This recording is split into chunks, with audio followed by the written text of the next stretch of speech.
My name is Lynn Bilodeau. I am CEO of the State Capitol Publishing Museum. We're here in beautiful downtown Guthrie, Oklahoma, and we are in the State Capitol Publishing Museum building.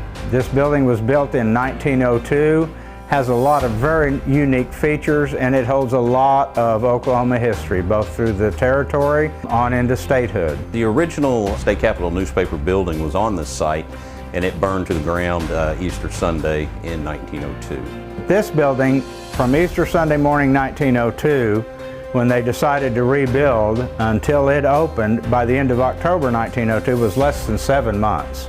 And it is amazing that they built this structure in such a short period of time without modern machinery. The craftsmanship on this building is absolutely amazing. This building was donated to the Oklahoma Historical Society in about 1975. November the 16th in 1907, the telegram from Teddy Roosevelt came through the teletype announcing that Oklahoma was going to be the next state in the Union. It was on this balcony where statehood was announced for Oklahoma on November 16th, 1907. Most stories have a good, a bad, and an ugly. This building is no exception. We've shown you much of the good: fabulous architecture, rare artifacts, glorious history. People come in and look at the first floor and they think, hey, this building isn't so bad. While a few things have been restored, only the proverbial surface has been scratched. Don't be fooled. The truth is, this building teeters on the precipice of being lost to history. Many historic buildings in Oklahoma have been lost to history because no one cared enough to invest the time and the money necessary to bring them back.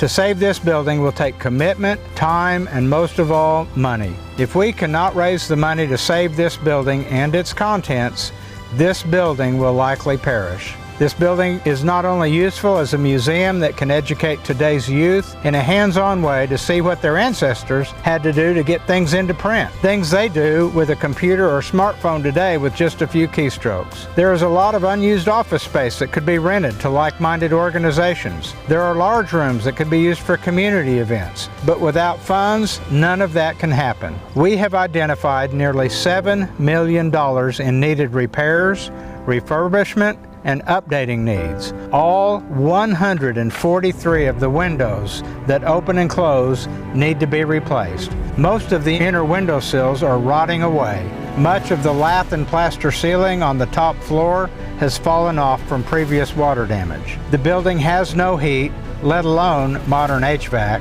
Just to fix the current heating system would cost in excess of $160,000, and the building would still be without air conditioning. Installing a modern pedestrian elevator that will make us ADA compliant could cost up to $500,000. The fire escape does not meet code. We need to add a fire escape. The building needs significant carpentry and masonry work. We have piles and piles of books and papers and other artifacts, some mixed in with trash on the second and third floors. We need to go through all of those things, separating the trash from the treasure. This beautiful building, where statehood was announced, has stood for almost 118 years. We would like to see it saved, preserved, and restored so that it is still standing in better shape than it is now in another 100 years. We need your help. If we don't save it, who will? I can tell you who will. No one.